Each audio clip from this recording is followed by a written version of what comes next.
Hi welcome back to my channel. ఈరోజు కథ ప్రేమ పరిచయమే 36వ భాగాన్ని వినేద్దాం. దాత్రి అలానే బాధగా కూర్చునుంటుంది. గౌతమ్ బయట నుంచి దాత్రిని చూస్తూ ఉంటాడు. శౌర్య ఎక్కడికి వెళ్ళాడో చెప్పకుండా వెళ్ళిపోయాడు. గౌతమ్ శౌర్యాన్ని తలుచుకొని ఆలోచిస్తూ ఉంటాడు దాత్రిని చూస్తూ. వాళ్ళెవ్వరూ గమనించిన విషయం ఏంటంటే శౌర్య ఫోన్ మర్చిపోతాడు దాత్రి కన్నీళ్లు తుడవడానికి తనతో కూర్చున్నప్పుడు. సో ఇప్పుడు శౌర్య మొబైల్ రింగ్ అవ్వడంతో బాధపడుతున్న దాత్రి అటు చూస్తుంది. గౌతమ్ అప్పుడే శౌర్యకి కాల్ చేయడానికి అన్నట్టు మొబైల్ తీసుకుని బయటకు వస్తాడు. కాల్ చేస్తే బిజీ అని రావడంతో అక్కడే నిలబడతాడు. తనకే అర్థం కాదు శౌర్య ప్లాన్. ఎవరో నెంబర్ అవ్వడంతో శౌర్య మొబైల్లా ఉంది అని లిఫ్ట్ చేస్తుంది. అటు వ్యక్తి దాత్రిని అరెస్ట్ చేయడం ఏంటి శౌర్య, అస్సలు ఏం జరిగింది అంటాడు కాల్ లిఫ్ట్ చేయగానే. దాత్రి కాస్త ఆశ్చర్యంగా హర్ష అంటుంది. హర్ష ఆశ్చర్యపోయినా కావాల్సింది దొరికినట్టు అసలు ఏమైంది దాత్రి, ఎక్కడున్నావు, ఏం జరుగుతుంది అంటాడు. నాకే అర్థం కావట్లేదు హర్ష, శౌర్య బ్యూరోలో ఉన్నాను అంటుంది దాత్రి. ఈ కేసు నుంచి ఎలా బయటపడతావు అంటాడు హర్ష. ఆలోచిస్తున్నాను అంటుంది దాత్రి. నా నుంచి ఎటువంటి హెల్ప్ కావాలన్నా నేను చేస్తాను దాత్రి అంటాడు హర్ష. థ్యాంక్ యూ, కానీ ఏం చేయాలి నేను ఇప్పుడు అసలు అంటుంది. అలా అంటావేంటి, నిన్ను నువ్వు నిరూపించుకోవాలి దాత్రి. శివరామన్ సార్ మరణం వెనుక కారణం తెలుసుకోవాలి అంటాడు హర్ష. ఎస్, కానీ ఎలా హర్ష, శౌర్య నాకు హెల్ప్ చేస్తాడన్న ఆశ లేదు అంటుంది దాత్రి. పోనీ వాళ్ళ నుంచి తప్పించుకుని వచ్చేస్తే ఇక్కడ కేసుకి కావాల్సిన ఆధారాలన్నీ మన ఇద్దరం వెతకచ్చు కదా అంటాడు హర్ష. అప్పుడు నాపై పూర్తిగా ఆ నేరాన్ని వేసి నన్ను ఎన్కౌంటర్ చేయిస్తే అంటుంది. శౌర్య ఊరుకుంటాడా అంటాడు హర్ష. అయ్యో హర్ష, శౌర్య ఏమంటాడో తెలుసా, సార్ నేనే ఎన్కౌంటర్ చేస్తా, ఇట్స్ మై డ్యూటీ అంటుంది. దాత్రి మాటలకి హర్ష పక్కనున్న శౌర్య మౌనం ఆశ్రయించి నిలబడతాడు. హర్ష ఏదోలా ఫీల్ అయ్యి, సరే ఇది చెప్పు, నువ్వేం చేస్తావు ఇప్పుడు అంటాడు. ఏం చేస్తా, ఇక్కడ కూర్చొని ఏమీ చేయలేను హర్ష, కానీ ఇక్కడి నుంచి ఎలా రాగలను నేను అంటుంది. నీ ఆలోచన దాత్రి, నువ్వు ఒప్పుకోగలవా ఆయన్ని హత్య చేసినట్టు? లేదు హర్ష లేదు, బట్ ఇక్కడి నుంచి తప్పించుకోవాలంటే ఎలా, పైగా నేను అమ్మాయిని అనేసి మనసులో అవును, ప్రెజెంట్ కారణం లేకుండా అమ్మాయిలు చనిపోతున్నారు. ఇది కదా సార్కి వచ్చిన కేసు, ఈ కేసు కారణంగా సార్కి అలా జరిగిందా చెప్పలేను, మేబీ, బట్ నన్నెందుకు ఇలా ఇరికించారు అని ఆలోచిస్తూ ఉండగానే హర్ష ఏం చేస్తావు, టుడే నైట్ వస్తే ఇక్కడ ఉంటా, రేపు వస్తే అక్కడ ఉంటాను, వెయిట్ చేస్తూ ఉంటా, ఆపై నీ ఇష్టం అంటాడు హర్ష ఒక ప్లేస్ చెప్పి. దాత్రి బాగా ఆలోచించి సరే హర్ష నేను ట్రై చేస్తా అంటుంది. బీ బ్రేవ్ దాత్రి, నువ్వు ఈ హత్య చేయలేదని ఎలాగైనా నిరూపిద్దాం, మన ప్రయత్నం మనం చేద్దాం, ఆపై నీ తోడు ఎలాగో తోడుగా ఉంటాడు కదా, నిజం నిరూపించేస్తాడులే. హర్ష ఫాస్ట్గా చెప్పడం వల్ల దాత్రి ఏంటి అర్థం కాలేదు అంటుంది. నీకు తోడుగా నేను ఉంటానంటున్నాను అంటాడు హర్ష. థ్యాంక్ యూ హర్ష అనేసి మనసులో, ఇది కదా హర్షకి నాపై ఉన్న ప్రేమ అంటే, కానీ శౌర్యకి నాపై అలాంటి ఆలోచనే లేదు అనుకుంటుంది. ఇట్స్ మై ప్లెజర్ అన్నట్టు నా కాల్ డిలీట్ చేయి, అనుమానం రాకుండా అంటాడు హర్ష. దాత్రి అలా ఆలోచిస్తూనే హా అంటుంది. హర్ష కాల్ పెట్టేగానే హర్ష నెంబర్ నోటెడ్ చేసుకుని ఆ నెంబర్ డిలీట్ చేసి శౌర్య మొబైల్ని పక్కన పెడుతుంది. ఎలా ఆలోచిస్తూ ఉందో సమయం చూడదు, కానీ గంట గడుస్తుంది. శౌర్య వస్తాడు అక్కడికి. దాత్రి తలెత్తి చూసి మొహం తిప్పేస్తుంది. శౌర్య తన పక్కన కూర్చుంటాడు. దాత్రి లేవబోతుంది. ఒక స్నేహితుల్లా మాట్లాడాలి అనుకుంటున్నాను దాత్రి, ఇక కదలదు, మాట్లాడదు. తాన్యా కోసమని వెళ్తున్న తేజ్ గ్లాస్ డోర్ నుంచి దాత్రి పక్కన శౌర్య కూర్చొని ఉండడం చూసి కళ్ళు అప్పగించి నోరు తెరుస్తాడు. శౌర్య ఏ తప్పు చేయనప్పుడు ఎవరికి తల వంచాల్సిన నీడ్ లేదు, తల వంచి వాళ్ళతో దెబ్బలు తినాల్సిన పని అస్సలు లేదు. అలాగే ఎవరికి భయపడాల్సిన అవసరం లేదు. భయం అనేది తప్పు చేసినప్పుడు మాత్రమే ఉండాలి, ఏ తప్పు చేయనప్పుడు ఎదురు తిరగాలి. ఎవరైతే వేలెత్తి చూపించారో వాళ్ళ తలలు దించాలి అంటూ దాత్రి వైపు ఫేస్ టర్న్ చేస్తే సెల్ తీసుకుని పాకెట్లో వేసుకుని, సమయం చాలా విలువైనది, ఏదైనా కావాలనుకుంటే కాలంతోనే పరిగెత్తాలి, పరిగెత్తి గెలవాలి అంటాడు. ఇందాక అలా మాట్లాడి మనసు విరిచేశావు, ఇప్పుడు ఇలా చెప్పి ఏం చేద్దాం అనుకుంటున్నావు అంటుంది దాత్రి. శౌర్య లేచి ఏం మాట్లాడకుండా వెళ్ళిపోతూ, మనసులో నీ మనసుని విరిచేశానని నాకు తెలుసు దాత్రి, నిన్ను చూడగానే నా మనసు నీ వశమయ్యింది, నా జన్మ నీదే అనిపించింది, మన బంధం బలపడకుండానే నా ప్రాణానికి నీ ప్రాణాన్ని అడ్డు వేశావు అంటే ఓసారి షాపింగ్ మాల్లో దాత్రి అడ్డుపడుతుంది కదా శౌర్యాన్ని పొడవకుండా, అది తలుచుకుంటున్నాడనమాట. కలలో ప్రతిసారి కనపడుతూ మనసున చొరపడ్డావు, ఆలోచనలు మార్చేశావు, ప్రాణాన్ని పనిచేస్తాను అనేంత ప్రేమ నీలో ఎప్పటి నుంచో ఉన్న పెదవి దాటట్లేదు. మన ప్రేమ ఈ జన్మది కాదేమో అనిపిస్తుంది ఒక్క క్షణం. ఇంత ప్రేమ ఉన్న నేను నీతో ఇలా బిహేవ్ చేస్తున్నానంటే అర్థం కావట్లేదా దాత్రి అంటూ ఆగిపోయి వెనక్కి తిరిగి దాత్రిని చూస్తాడు.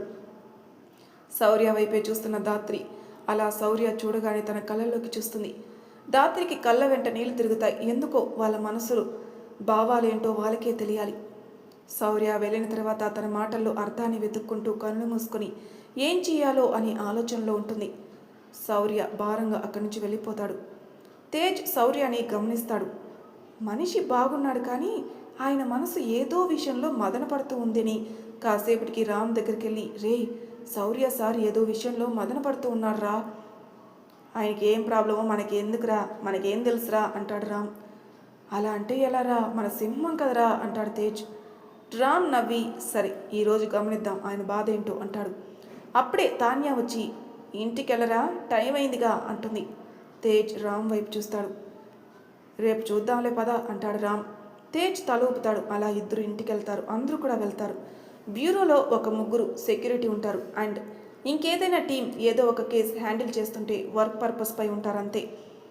అయితే ఈ నైట్ ఇద్దరు సెక్యూరిటీ గార్డ్స్ తప్ప ఎవరు ఉండరు. అయితే చిన్న వస్తాడు ఆ నైట్. అంటే ఆ షాపింగ్ మాల్ ఫైట్ అప్పుడు చెప్తాను కదా, శౌర్య వాళ్ళ చీఫ్ కొడుకని ఆ అబ్బాయి అనమాట. సెక్యూరిటీ ఈ టైంలో ఏంటి అంటే, శౌర్య అన్న ఒక ఫైల్ తెమ్మన్నారు అంటూ లోనికి వెళ్తాడు. ఒక 5 minutesకి పవర్ పోతుంది. సెక్యూరిటీ ఇద్దరు ఫోన్లో టార్చ్ చేసుకుని కూర్చొని ఉంటారు. చిన్న దాత్రి దగ్గరికి వెళ్ళి, హాయ్ వదిన అంటుండగా పవర్ పోతుంది. దాత్రి చిన్న అని ఆశ్చర్యపోయి, ఇదేంటి పవర్ పోయింది అంటుంది. అప్పుడప్పుడు టైం మనకి సహకరిస్తూ ఉంటుంది వదిన, కానీ నువ్వు నాతో రా అంటాడు చిన్న. ఎక్కడికి అంటుంది. హర్ష వెయిట్ చేస్తున్నాడు కదా అంటాడు చిన్న. అది నీకెలా తెలుసు అంటుంది షాక్ అయి దాత్రి. మీరు తప్పు చేయలేదని తెలిసిన నాకు మీకెలా హెల్ప్ చేయాలో తెలుసుకోవడం కష్టం కాదు కదా. కానీ చిన్న శౌర్య అంటుంది. శౌర్య అన్నయ్య కోపడతారు, నిజం తెలిస్తే నన్ను ఇక నమ్మరు అంతేగా అంటాడు. కాదు చిన్న, నన్ను ఇక్కడికి శౌర్య తెచ్చాడు. ఇప్పుడు నేను ఇలా వెళ్ళిపోతే తన మాటకి విలువ ఇవ్వనట్టు అవుతుంది కదా అంటుంది. ఆ మాటలు వింటున్న శౌర్య, నిజంగా పిచ్చిదానివి బేబీ డాల్ నువ్వు అనుకుంటూ తన కారుకి ఆనుకుంటాడు. కానీ ఇప్పుడు ఈ కేసు నుంచి బయటపడాలంటే అన్న కన్నా నిన్ను నువ్వే నిరూపించుకోవాలి కదా అంటాడు. దాత్రి ఆలోచిస్తూ, ప్రతి భర్త భార్యపై ఇలా అపనింద పడితే అలానే అనుకుంటాడేమో, నన్ను నేనే నిరూపించుకోవాలి అనుకుని అంటుంది. ఏదైతే అది అవనివ్వండి, ఈ కేసు వెనక కారణం తెలుసుకోండి ముందు మీరు అంటాడు చిన్న. దాత్రి తలూపుతుంది. గుడ్ గర్ల్, మీరు నాతో రండి అంటూ తనకి తెలిసిన ఒక రూట్లో దాత్రిని బయట గోడ వరకు తీసుకుని వెళ్తాడు చిన్న. నాకు గోడ అందదు చిన్న అంటుంది. నేను వంగుతాను, మీరు ఎక్కేయండి అంటాడు. నో చిన్న నో అంటుంది. ఉఫ్, ఇలా అయితే ఎలా, మనకి ఇవన్నీ కామన్, ఎక్కండి మీరు, ఎక్కుతారా లేదా అంటాడు. సరే అంటూ 2 secondsలో ఎక్కటం, గోడపైకి వెళ్ళటం, అటు దూకటం, హర్ష అక్కడ ఉండటం జరిగిపోతుంది. ఓ మై గాడ్ హర్ష, నువ్వేంటి ఇక్కడ, నువ్విక్కడ ఉంటా అనలేదు కదా అంటుంది.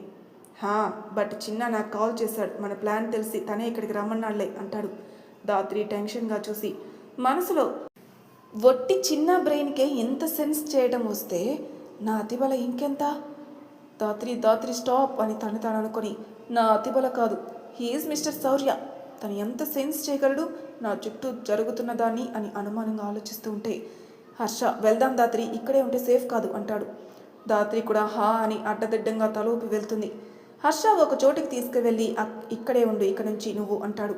అప్పటి వరకు ఏదో ఆలోచనలో ఉన్న దాత్రి హర్ష మాటలకి ఎదురుగా ఉన్నదాన్ని చూసి, ఇది నా ల్యాబ్, ఇక్కడైతే నీకు సేఫ్, నేను తప్ప ఎవరు రారిక్కడికి అంటాడు హర్ష.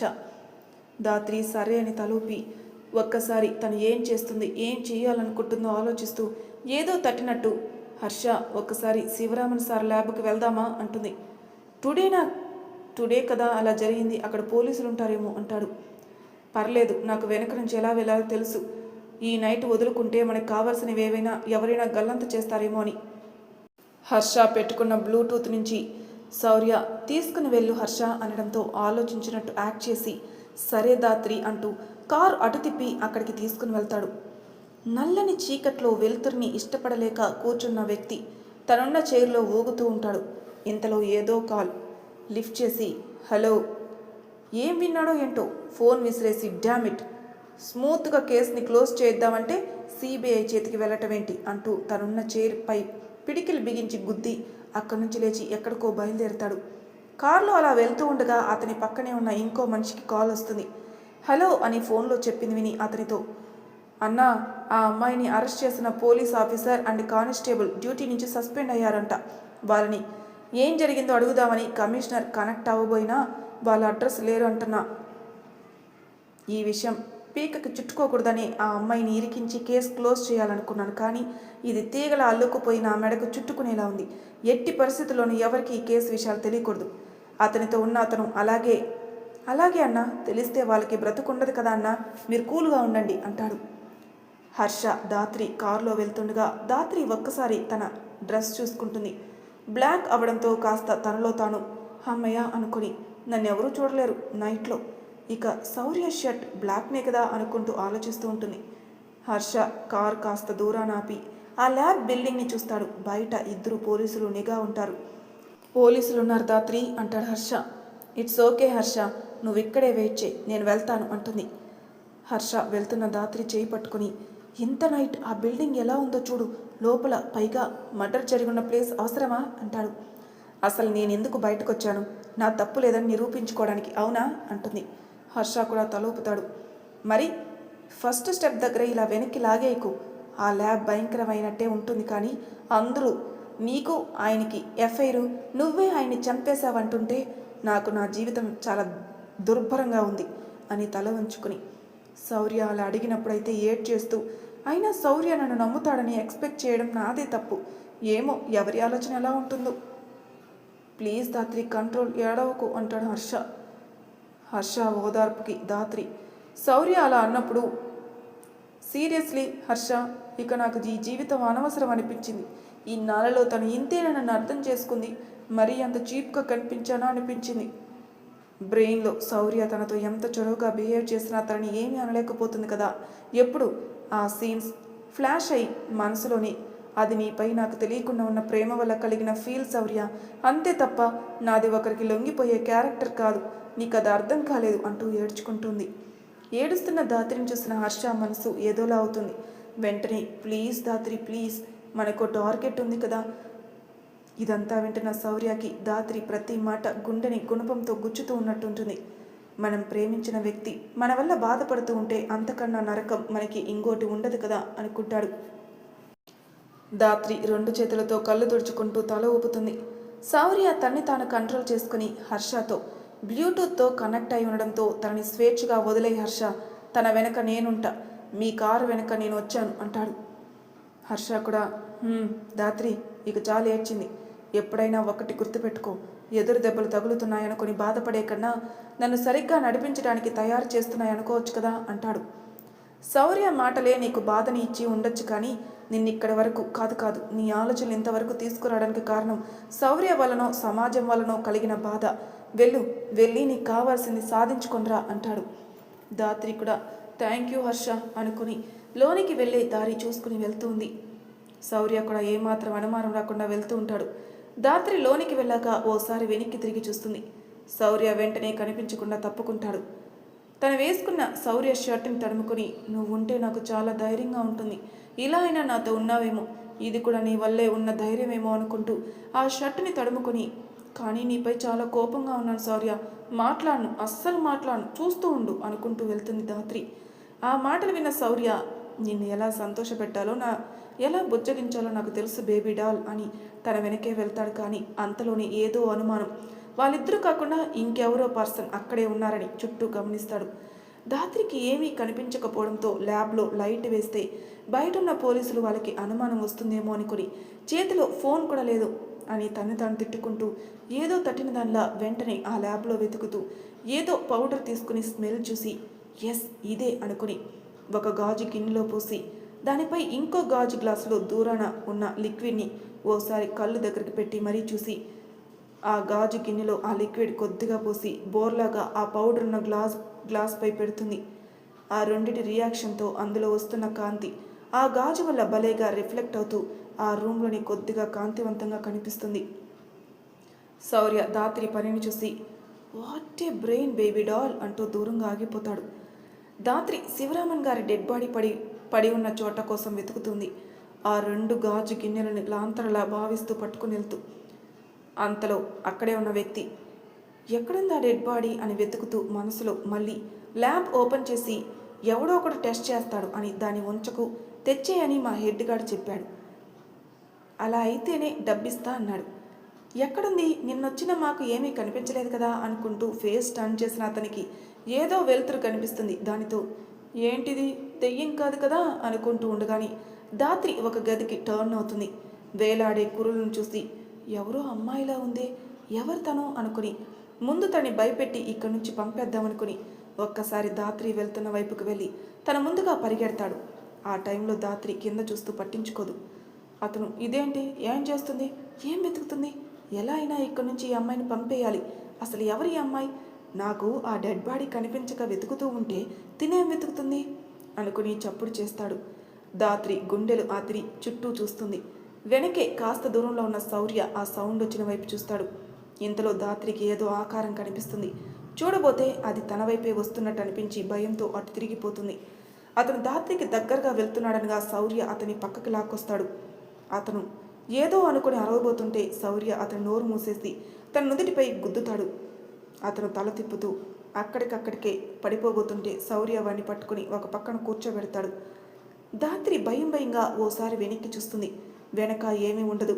గుండెలపై చెయ్యి వేసుకుని ఓ మై గాడ్, ఉఫ్, శివరామన్ సార్ ఆత్మలా తిరుగుతున్నారా ఏంటి అనుకుని, సార్ నాకు హెల్ప్ చేయండి సార్, మీరెప్పుడు నన్ను మీ కూతుర్లానే చూస్తారు, అది సమాజం అర్థం చేసుకోలేకపోయింది, సమాజం వరకు ఎందుకు శౌర్యాన్ని అర్థం చేసుకోలేదు సార్, ప్లీజ్ నాకు ఏదో ఒక దారి చూపించండి అనుకుంటూ ఉంటుంది. శౌర్య ఆ మాటలకి మౌనం వహిస్తాడు.